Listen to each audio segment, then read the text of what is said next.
all boys to Prabhupada, all boys to Shiva and Shivaranga. Thank you all so much for joining us this evening. Devotees in South Africa have been going through some challenges with the very heavy rains that have led to flooding and mudslides.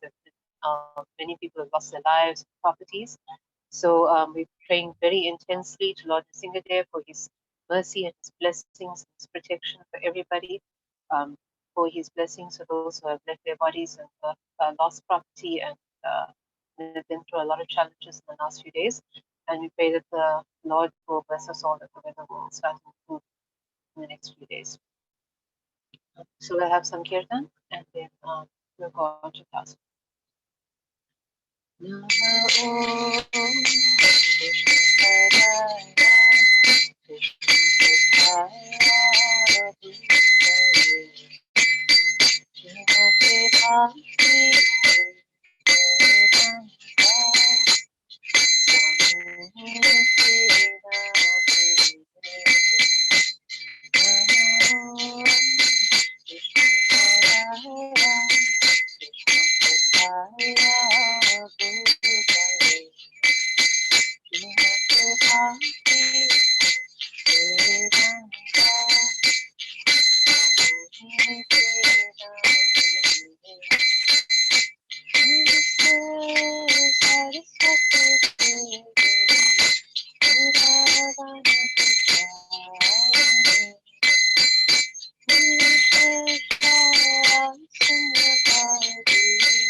Namo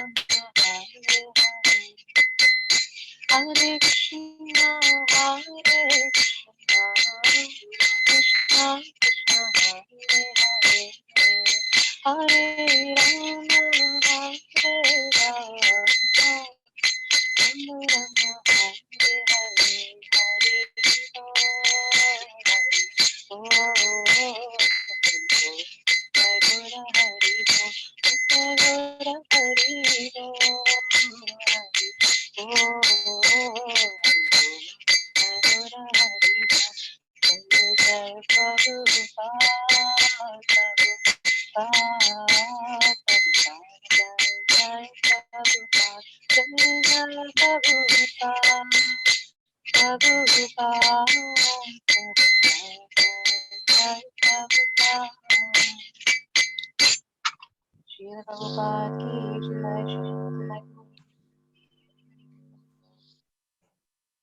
So, to inspire us in some difficult times, we're going to have discussion today on the wonderful pastimes of the dearest of Lord Ram's servants, Bhakta Hanuman. These extraordinary pastimes have inspired generations, and he also has been through quite a lot, but he's still here on the planet, chanting the Lord's holy names and spreading his peace still. So I pray for all of your blessings for your justice and listeners. Om Namo Bhagavate Vasudevaya. Om Namo Bhagavate Vasudevaya. Om Namo Bhagavate Vasudevaya. So we're reading from Srimad Bhagavad Gita as it is, chapter 10, text 3. Yo mamajamanadim cha vetilokamaheshwaram asamudaha samartyeshu sarva pape pramuchyate. Translation and purport by His Divine Grace A.C. Bhakta Swami Srila Prabhupada, Srila Prabhupada Ki Jai. He who knows me as the unborn, as the beginningless, as the supreme Lord of all the worlds, he only, undiluted among men, is free from all sins. Purport. As stated in the 7th chapter, 7th read, Manushyanam sahasreshu kashyadhyati siddhaye. Those who are trying to elevate themselves to the platform of spiritual realization are not ordinary men. We are superior to millions and millions of ordinary men who have no knowledge of spiritual realization. But out of those actually trying to understand the spiritual situation, one who can come to the understanding that Krishna is the Supreme Personality of Godhead, proprietor of everything, the unborn, is the most successful, spiritually realized person.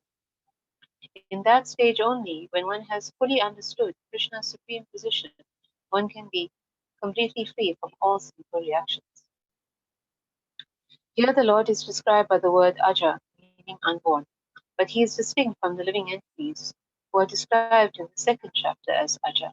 The Lord is different from the living entities who are taking birth and dying due to the fear of attachment. The conditioned souls are changing their bodies, but his body is not changeable.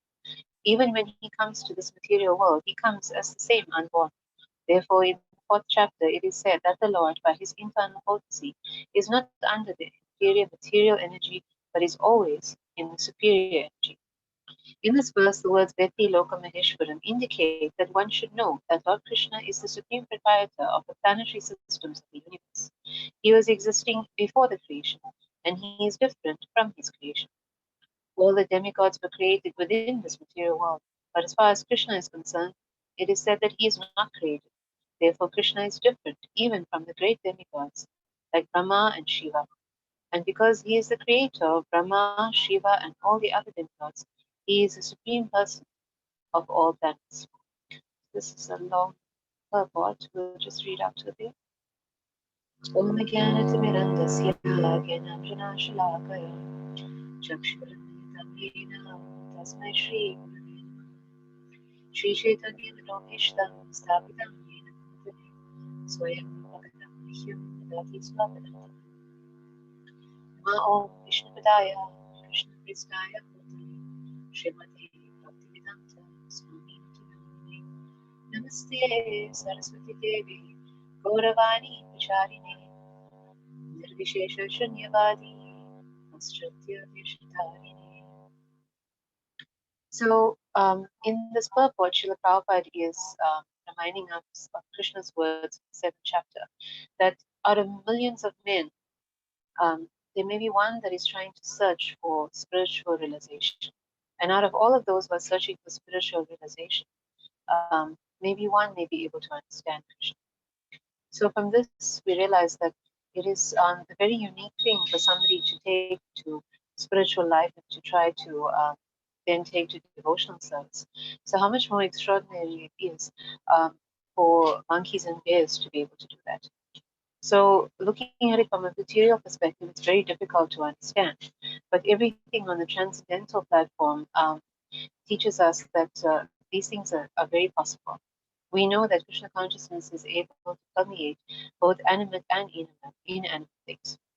From the pastimes of Lord Chaitanya when he was in the Jarikanda forest, he was able to make animals chant and dance in ecstasy.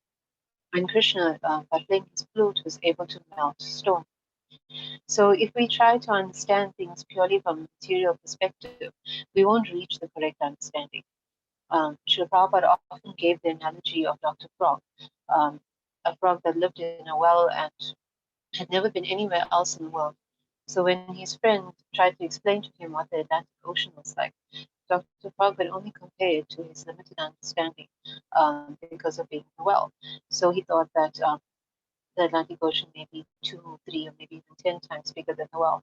He had no conception of something as great as an ocean. So, in the same way, if we try to explain transcendental phenomena by material understandings, we'll fail. The best approach for us to take is to hear with faith, to listen to Guru Sadhu and Shastra, and just appreciate the Lord's and His devotees' transcendental activities, and so we will benefit from them. So, um, Bhakta Hanuman is an incarnation of Lord Shiva who appeared to assist Lord Ramachandra in his pastimes. We know that the Lord appears with his confidential associates, and the demigods also appear with him in order to assist him in his pastimes. So in Srimad Bhagavatam, when Krishna was going to appear in the 10th canto, the demigods went to pray for his health, and Lord Brahma returned with the message from him. Lord Brahma informed the demigods, before we submitted our petition to the Lord, he was already aware of the distress on earth. Consequently, for as long as the Lord moves on earth to diminish its burden by his own potency in the form of time, all of you demigods should appear through plenary portions as sons and grandsons in the family of the Yadus. So, as in the pastimes of Lord Krishna, the demigods had appeared in the pastimes of Lord Ramachandra, and they had also appeared to assist Lord Chaitanya in his pastimes. But what is unique, of course, about Lord Ramachandra's pastimes was that demigods had appeared as monkeys and bears. So there's a few reasons that this happened, and these come from the history of Ravan himself. So Ravan, when he had performed austerities, as most demons do, perform austerities and try to get immortality so that they wreak havoc after that. Ravan had also been informed by Lord Brahma that he couldn't get immortality directly.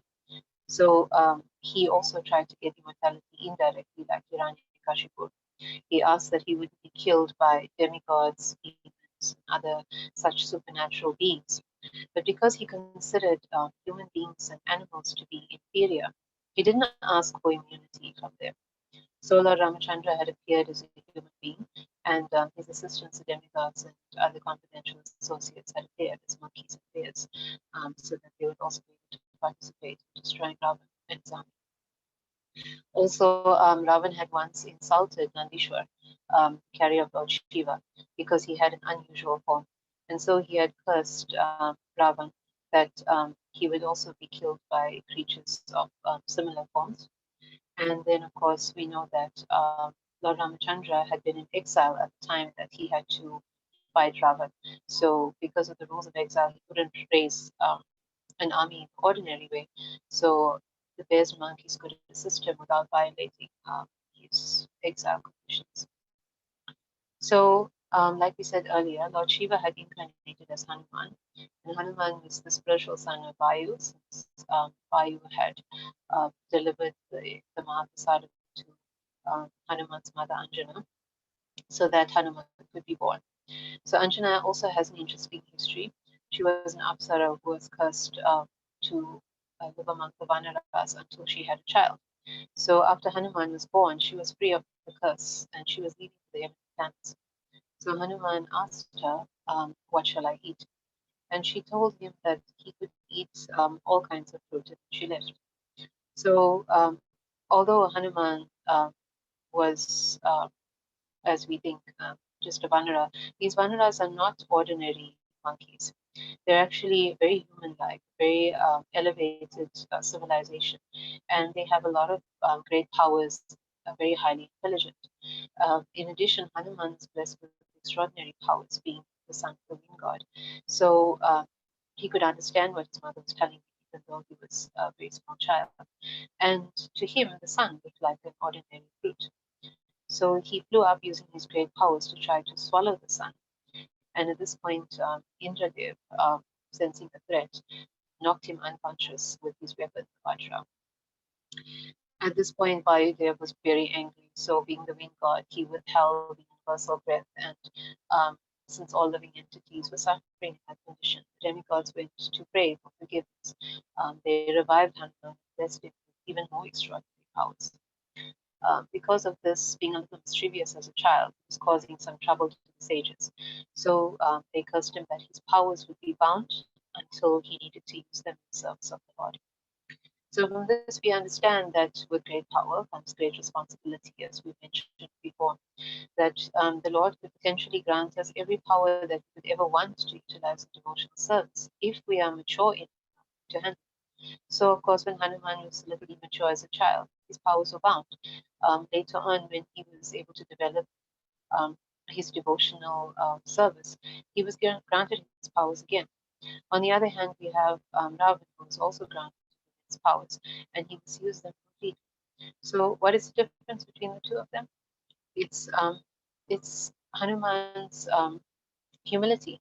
Although he had such great powers, he only saw himself as the servant of Ram. He never saw himself as the master of his powers or the master of anything. And so, if we always maintain this power of humility, then the Lord can trust us with any ability that we need to utilize in His devotional service. Because blessed by humility, we will always realize that we are the servant. This important quality of servitude of Hanuman has been recognized in Scripture because Hanuman is usually the personality who is associated with Dasya, one of the 9 processes of devotional service. About this Dasyam, Srila Prabhupada says something quite extraordinary in Srimad Bhagavatam. Dasyam. There is the following statement in regard to assisting the Lord as a servant. After many, many thousands of births, when one comes to understand that he is an eternal servant of Krishna, one can deliver others from this universe. If one simply continues to think that he is an eternal servant of Krishna, even without performing any other process of devotional service, he can attain full success. For simply by this feeling, one can perform all 9 processes of devotional service. So this is an amazing statement that Srila Prabhupada is making. He's saying that even if one just thinks, just has this feeling of being a servant of Krishna, he's performing all other 9 processes. So how important it is to always remember that one is a servant of Krishna and act according to it. This will please the Lord so immensely. This is the reason why in devotional service, we are always being advised to act as a servant. We're always being taught that this is actually a very great position for one to be in. And it's a bit of a dichotomy if we think about it, that being a servant is one in a very good position, because that's not always taken to be a good thing in material life. But to be a servant of Krishna is a most elevated thing. It is such that even when one takes initiation in spiritual life and is given a new name in order to identify with being a devotee, one always has the word Das or Dasi added to the end of the name. Das for males and Dasi for females. So these words mean servant of, because just by us having this understanding that we are the servants and living in this feeling, we're able to obtain the success of performing all the processes of devotional service. So this is so essential to our cultivation of Krishna consciousness, this mentality of servitude. So Hanuman is epitomizing this, and he was completely dedicated to Lord Ram's service um, from the moment he met him. Even though Ram was wandering in the forest as a hermit, he was looking for Sita, apparently in distress, um, definitely without the opulences of a prince, what to speak of the Supreme Personality of Godhead. Hanuman, although appearing to be a forest dweller, he was able to recognize Ram immediately as the Supreme Personality of Godhead and completely dedicated himself to his service. So again, we draw another contrast to Ravan. Ravan was highly elevated, Ravan was very intelligent, he had performed lots of austerities, and he was born in a Brahmin family. Yet Ravan was not able to recognize the divinity in Ram, simply considered him another insignificant human prince. So, what is the difference there? The difference is that Hanuman, by dint of his humility and his selfless service to Ram, he's able to cultivate pure love. And this pure love is what the Brahma Samhita states is able to make one's vision, able to see the Lord as he is. Premanjana Premanjanacharita Bhakti Vilochanena Santa Sadeva Riteshu Vilokayan Yam Shamaram Yam Sham Sundaram Achintya Vinat Surupam Govindam Adipurusham Tamaham Bhajan. I worship Govinda, the primeval Lord, who is Sham Sundar, Krishna himself, with inconceivable, innumerable attributes, whom the pure devotees see in their heart of hearts with the eye of devotion, tinged with the salve of love. Without this love, we are not able to recognize the Supreme Personality of God as He is. Thus, the Lord says in Bhagavad Gita that fools will never recognize Him as the Supreme Personality of Godhead because they're full of their sinful reactions and their perceptions of Krishna as an ordinary person. So after Hanuman met Ram and Ram and Sugriva made a pact to assist each other, and then the monkeys went off in all different directions to try and find Sita. Then Hanuman was confronted with the great task of crossing the ocean. So we know, of course, that Ram is the Supreme Personality of Godhead, that he had exhibited some of his opulences in destroying the demons up to this point, even though he had appeared as a human prince. But he gave the glory of crossing the ocean to Hanuman. Um, this is similar to how Krishna gave the glory of fighting the battle of Kurukshetra and destroying all the great warriors to Arjuna. The Lord always wants to see his devotees get the praise.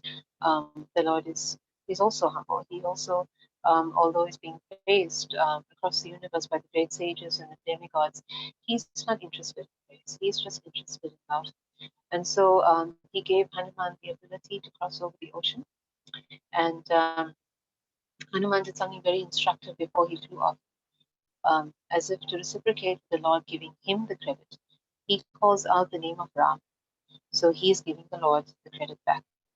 By calling out the name of Ram, he's saying that even though he has so many attributes that enable him to do extraordinary things like fly across the ocean, all these attributes come from Ram himself, specifically his holy name.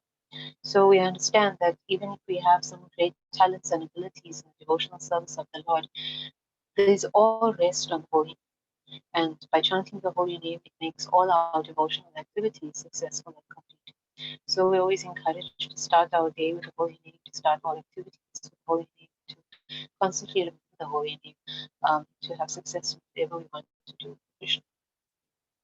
So Hanuman was crossing the ocean, but it wasn't as easy as it sounds. There were, of course, a few obstacles that he had to pass along the way. So this is what happens when we're engaging in devotional service, simply because devotional service is not a static process. In the material world, we tend to think that if we engage in some activity, we can just imagine what obstacles will be there and take care of them, and then achieve success in whatever we have to do. But in spiritual life, we understand that devotional service is preparing us for something greater. It's not just to have a sense of satisfaction to perform an activity. Devotional service is preparing us for becoming associates of the Supreme Lord, and the Lord is the Supreme Pure. So we also have to become pure. Bhagavad Gita, we remember Arjuna calls Krishna Param Brahma Param Dhama, Pavitram, pure, Pavitram Paramam Bhavan.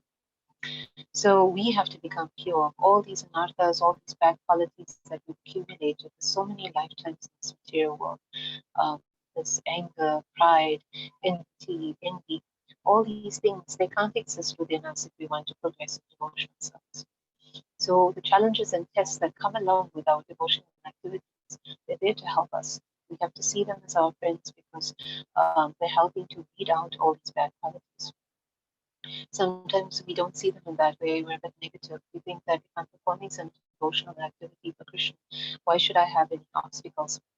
But of course, we don't realize that this devotional service, being a very much active, conscious, pure being, Bhakti Devi, she's trying to help us to get rid of whatever is going to hold us back from Krishna, because our aim is to attain Krishna. So, in order to attain Krishna, we have to become free of whatever is holding us back from Krishna. So, by approaching these challenges with an open heart, trusting the Supreme Lord, trying to identify the anarthas that the Lord is targeting, um, praying for help from the Lord, and sincerely pushing on, we'll find that these anarthas will get uprooted, that we will find challenges happening less in our spiritual life, and find that we will find that even when these challenges do come up, they'll be less troublesome to us. So we should always be fully dependent on Guru Sadhana Shastra to guide us and take full shelter of Krishna whenever we encounter some difficulties. So Hanuman in particular had four adversaries who all stand for various challenges that we may encounter in devotional service. The first, we'll go through them quickly, was the Menaka mountain that was actually an old friend of King Dasara. And so Menaka was trying to be helpful by offering a resting place to Hanuman. Hanuman, of course, sensed the urgency of his mission and couldn't spend any time resting. So what he did was he just reverentially touched the mountain, offered respects, and then explained his mission, which Menaka understood and allowed him to pass. So this obstacle represents that we may get some rewards, some recognition, or some praise for our devotional service, and we should respectfully accept it, but offer it to our spiritual master, Sri Prabhupada, and not let it distract us from our eventual mission of attaining Krishna. Then the next opposition that he faced was Surasa. Surasa is the mother of the snakes, and she was sent by the demigod specifically to test Hanuman. So she appeared in his path and told him that he was not allowed to go any further because she had a benediction that every being that passed her would have to enter into her mouth. So Hanuman realized that there was no point trying to fight her. So he told her that if she could hold him in her mouth, then certainly he would enter. So he made himself bigger, to which she made her mouth bigger. Then he made himself even bigger, and she made her mouth even bigger. So he understood that this would go on forever. So as soon as she had made her mouth quite large, he suddenly decreased his size, flew into her mouth, and flew out again before she could close it. Thus, he was able to overcome her challenge, and this pleased her very much because, again, she was sent by the demigods to test him, and so she blessed him and he was able to pass. So, this specific pastime reminds us that there are battles in this material world that are just not worth fighting. Sometimes people pick on us for no good reason, sometimes something might provoke us, but we have to be circumspect enough to to pick our battles and not waste our energy fighting those which we can't win or those that are quite useless and will just draw out our energy that we could use in devotional service. So we must use our intelligence in order to overcome those kinds of challenges rather than fighting blindly. Then the next adversary that he faced was Sindhika. While he was flying, he suddenly felt paralyzed and he was being pulled to the earth and to the sea. And he saw this demoness who had trapped him by his shadow, and she was pulling him into her mouth. So he finds himself in a similar situation to before, and he realizes that again, instead of fighting, he could circumvent this problem. He actually makes himself small again, enters into her abdomen, and then kills her from the inside. So this demon is Simhika. She represents envious people, people who will try and drag us down because they don't like our progress in devotional service. So the best way to deal with them is from the inside again. The super soul within the heart is the Supreme Personality of Godhead present everywhere. Srimad Bhagavatam in the Narayan Kavach prayers, there are many prayers in that, many verses in those wonderful prayers that are offering us protection from all kinds of things. And there, Lord Balaram protects us from envious people and from serpents, which we know are also envious. So in that purport, Srila Prabhupada says that because Lord Vishnu is in the heart of all living entities, he can protect us from the disturbances that other living entities may present to us.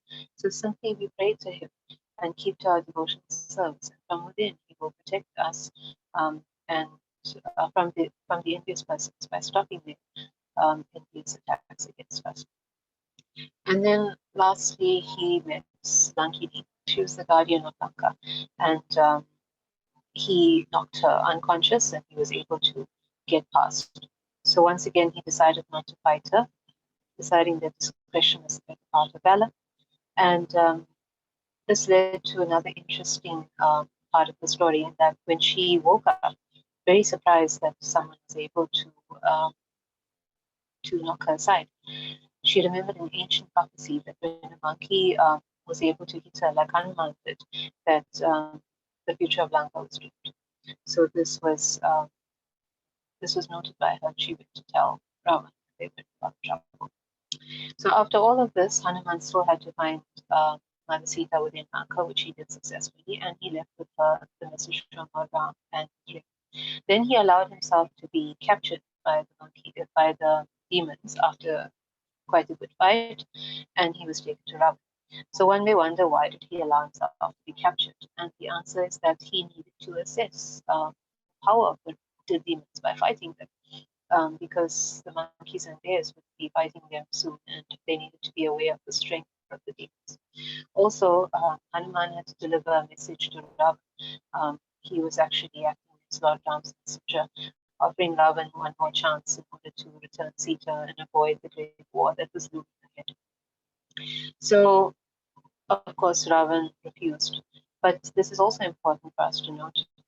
Listening to a class the other day by Srila Prabhupada and Srimad Bhagavad Gita, he was saying that people often criticize that Bhagavad Gita is full of talks of war and fighting. And of course, Lord Ram had fought this huge battle. Krishna had encouraged the battle of Kurukshetra. But if you look closely, in both instances, the Lord had given the opposing side the opportunity to give up their demoniac ways and to avoid the war. Ram had sent Hanuman. Krishna himself had went as a mediator from the side of the Pandavas to speak to Duryodhana and broker a peace deal. Even after showing Duryodhana a partial manifestation of his universal form, still Duryodhana did not budge.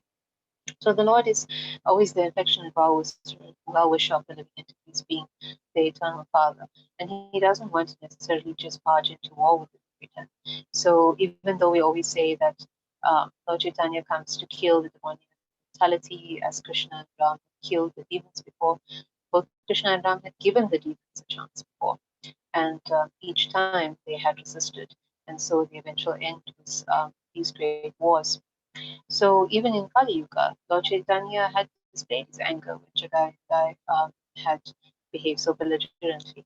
But they were saved by Lord Nityananda, the spiritual master, because they surrendered to him. In this case, Lord Nityananda, Lakshman, was also present, but Ravan had no intention of surrendering. So we see the importance of surrendering to the spiritual master in order for us to receive the mercy of the Lord. Ravan had no intention of doing such. So Hanuman escaped and burnt Lanka, which was obviously a sign that everything that Ravan ever had worked towards, his body, his powers, his reputation, and his city was all going to go up in flames very soon. So this great battle was looming ahead, and the bridge was being built by the monkeys and bears in order to get the army across. And the little pastime that's very instructive to devotees happens here. A squirrel, in some cases, it said a spider, was also trying to help in the effort by moving little stones and grains of sand to help build this bridge. And Hanuman was getting a bit impatient because he was trying not to trample this little creature. So he actually chastised him a little bit for being in the way. And this is when Lord Ram instructs Hanuman that to him, Hanuman's service and the little creature's service were equal because both were being done with love. So we can understand that everything that we do in devotional service is being recognized with the Supreme Lord, even if it seems like a small or menial service, because of our love. So the bridge was completed. Ram's army was able to cross. The great battle began, and one after the other, Ravan's generals were being destroyed. So Ravan himself, although getting very frustrated, still had his hopes pinned on his son Indrajit. Indrajit was very powerful. He had defeated Indra, and he was certainly a great obstacle to Ram um, destroying Ravan and getting Sita back safely. So Lakshman was fighting Indrajit, and Indrajit shot uh, an arrow that was uh, tipped with a very powerful poison, and Hanuman Lakshman was immediately knocked unconscious. So this is another seminal moment in the battle because um, if Lakshman was destroyed, there was almost all hope lost because he was the only one who could kill Indrajit. Indrajit had a boon that he couldn't be killed by anyone who hadn't slept for 14 years. So this is a very unusual boon, but the irony is that Lakshman hadn't slept for 14 years, everything being arranged by the Lord's eternal potencies. So Lakshman, in the entire time that Ram and Sita had been in exile, had stayed awake through the night in order to keep Ram and Sita safe, and his wife Urmila had slept for him in Ayodhya. So without Lakshman there, Indrajit would be undefeatable effectively. So Hanuman, under the guidance of Vibhishan, kidnapped the physician of Ravan and brought him over to Ram's side in order to give some advice on um, Lakshman's condition. And we know that the physician advised that only a herb from the Himalayas could save Lakshman. So off the great hero Hanuman went. He also faced some challenges there, but he eventually brought back the entire side of the mountain because he couldn't recognize which herb was going to save Lakshman's life. So with this herb, the physician was able to cure Lakshman. Lakshman was able to kill Indrajit, and this set the stage for Ram and Ravan to fight. And of course, Ravan was killed. So Hanuman played such a huge role in this war, but at the end of it, all he asked Ram for was a hug. And this demonstrates his extraordinary devotion to his God. He could have gotten anything from Ram to be the supreme personality of Godhead, but he just wanted to reciprocate with his love. So in class last week, Sunday's Holiness Bhakta Chaitanya Swami Maharaj was saying that Hanuman is always chanting the holy names of the Lord. So this is important to note because Hanuman is chanting holy names way back in Treta Yuga, long before Lord Chaitanya established it as the Yuga Dharma for Kali Yuga. So the reason this is very important to note is that when Lord Chaitanya started the Sankirtan movement, there were a lot of envious Brahmins and other people who thought that the chanting of the holy names was an upstart, new kind of thing, in a similar way that Prabhupada started the Hare Krishna movement chanting in the West was also considered to be some kind of new fad or trend. But the chanting of the holy name has been around from time immemorial because it is a form of the Lord. It is the Lord. And his great devotees have been practicing the chanting of the holy name as well, like Hanuman, like Lord Shiva, like Narada, all across the universe.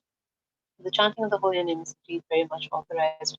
But as for being the Yuga Dharma, it has been established in Kali Yuga by Lord Chaitanya Mahaprabhu. It is only the Supreme Personality of Godhead who can establish a Yuga Dharma for any age. So even though Hanuman is a Chiranjeevi, still here on the earth chanting the Lord's names, and even though Advaita Acharya, who is the Lord's incarnation, and Lord Nityananda was Lord's expansion, were all present on the earth before Lord Chaitanya. None of them took this great responsibility to establish a Yuga Dharma without the Lord. It is by His grace and mercy that the Yuga Dharma becomes the process for us to attain God realization, love, God. So they all actually prayed for Lord Chaitanya to appear. And so we have this great gift of the Holy. So it's another. So there's another important thing to note that even though Hanuman is already a perfected being, he's always chanting, even in his perfected stage. Just to emphasize that the chanting is the process and it's the goal of the process. It's the journey and it's the destination. Um, start chanting, but we never stop chanting. It is the goal of our spiritual life, and it's also essential to us performing spiritual life. So, as we've said now, Hanuman has appeared in Ram's pastimes, but he's also appeared in other pastimes of the Lord since he's still present on this earth. So, I'll just mention a few. One place that he appeared in is Ahobilam. Ahobilam is an amazing dam in India that Lord Nrsimhadev appeared in to kill Hiranyakashipu. So Hanuman was meditating and chanting, of course, Lord Ram's names, and because of his great devotion, Lord Nrsimhadev appeared to him. So Hanuman was a bit surprised and asked who he is. And Lord Nrsimhadev explained his identity. And Hanuman would not believe it because his heart was so steadfastly devoted to Lord Ram that he couldn't see anyone else as his supreme Lord. So Lord Nrsimhadev showed himself to be Lord Ram himself, the carrier of the Saranga bow. So he is known as Saranga Nrsimha or Karanja Nrsimha. This beautiful form that the Lord showed Hanuman is still present there, along with the 8 other forms that this town is famous for. And the tree that Hanuman had meditated under is also there. Then, of course, Hanuman had appeared in Krishna Lila, this very famous pastime that the Pandavas were wandering the forest with Draupadi, and Bhima went to get some flowers for her. And he came across a monkey lying in a banana garden, and the monkey's tail was across the path. And the members of the higher caste, like the Kshatriyas, they don't cross over animals. It's considered inauspicious. So Hanuman asked the monkey to move his tail. So the monkey appeared old, and he said that I'm very old and I can't move myself. I'm just lying here in the garden and allowing the bananas to fall beside me so I can eat them. So you can move my tail if you like. So Bhima just shrugged and thought that this would be easy for him to do. But he couldn't move that tail no matter how hard he tried. He was greatly surprised. So he asked the monkey, "Who are you?" And of course, the monkey told him that I'm actually Hanuman. And since we know that Bhima is the spiritual son of Vayu, also Hanuman is actually his brother. So Hanuman is teaching Bhima humility in this pastime. And then he blessed him that he, Hanuman, would be present in Arjuna's flag. And every time Bhima would perform a great Herculean task on the battlefield of Kurukshetra, Hanuman would roar from the flag of Arjuna, and that would cause 100 chariots of the enemy side to collapse. So this is how the Pandavas got the blessings of Hanuman before the battle of Kurukshetra. And then last week we touched on how Hanuman had appeared in Lord Chaitanya's pastimes as Murari Gupta. So we'll just recap quickly. Murari Gupta had appeared in a family of physicians, Ayurvedic physicians in Navadvip, and he was a close associate of Lord Chaitanya. They went to school together, and he was 3 years older. He used to engage in a lot of debates and loving arguments. And when Lord Chaitanya came back from Gaya and started the Sankirtan movement, Murari Gupta joined him. He used to sing very sweetly and dance very wonderfully in Kirtan. So Lord Chaitanya decided to test him because Murari Gupta was very devoted to Lord Ram. So Lord Chaitanya preached about the glories of Krishna and told Murari Gupta to give up the worship of Ram. And this distressed Murari Gupta so much because he's so devoted to Lord Ram that night he prayed intensely that his life should just end because he loves Lord Chaitanya, he can't disobey his order, but he can't give up the worship of Lord Ram. So he approached Lord Chaitanya with this quandary, and Lord Chaitanya blessed him, saying that he was just testing him, that he should never give up the worship of Ram, since he is the devoted Hanuman. In another pastime, Lord Chaitanya actually showed himself to be Ram. He also showed Sita and Lakshman, and he showed um, Murari Gupta to be Hanuman. And at this site, Murari Gupta painted in ecstasy. So these are some wonderful pastimes of the great Bhakta Hanuman. We pray for his blessings and mercy on everybody. Thank you so much for giving me the opportunity to serve by learning about these pastimes and discussing them. And thank you for your kind attention. Srila Prabhupada ki jai. Are there any questions from anybody?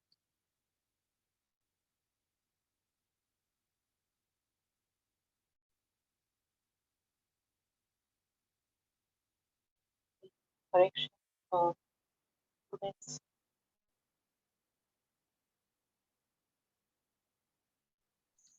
Hare Krishna Mataji, thank you so much for the wonderful class. Thank you to yourselves. Bhakti Kotara Paul, is anything from your side, Mataji? Any comments or questions from you? Hare Krishna. Thank you very much for wonderful class and for the nectar of this evening. I have one question. Very beautiful. All the transcendental pastimes you story to us. Thank you very much, Mataji. My Dandavat Pranam. Thank you. Thank you. Hare Krishna, welcome to Shama Varabi Mataji.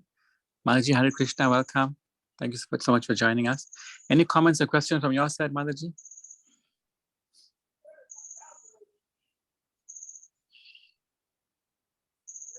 Hare Krishna Prabhu, thank you. I sent you a personal message to say thank you for inviting me.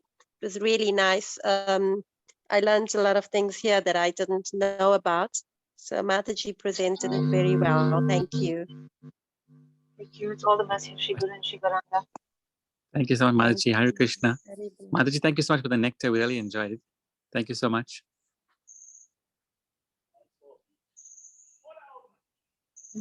Okay. We don't have any more questions. We'll just chant the Nisima Pranams. Going to project Lord Nrsimhadev's picture, and let us all pray. Very much for his mercy and his blessings to all of us during these difficult times. Ukram Veram Mahavishnum Jalantam Sarvadokam Nrsimham Bhishanam Bhadram Mrityamrityam Namamyaham. Ukram Veram Mahavishnum Jalantam Sarvadokam Nrsimham Bhishanam Bhadram Mrityamrityam Namamyaham. Ukram Veram Mahavishnum Jwalantam Sarvadokam Nrsimham Bhishanam Bhadram Mrityamrityam Namamyaham. Namaste Narasimhaya. Namaste Narasimhaya. Radha Radha Radha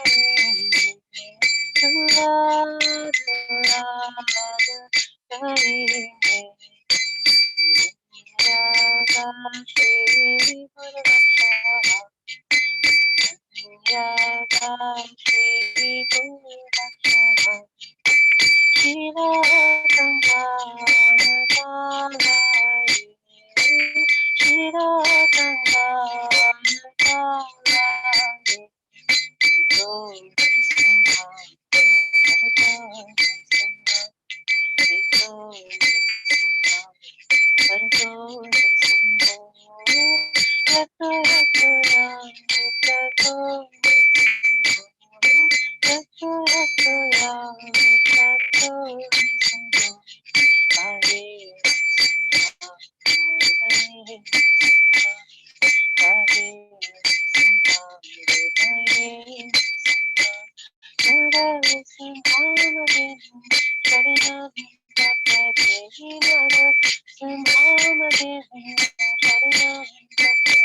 Adita Shinda Dalita Hiranyakashipu Vishavakita Narahayiruta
Master Shri Lakshmi Singh Dev Bhagavan ki jai, Akshara Prahlad Maharaj ki jai, Shri Prabhupada ki jai, Shri Shantai Gaur Hari Hari Om.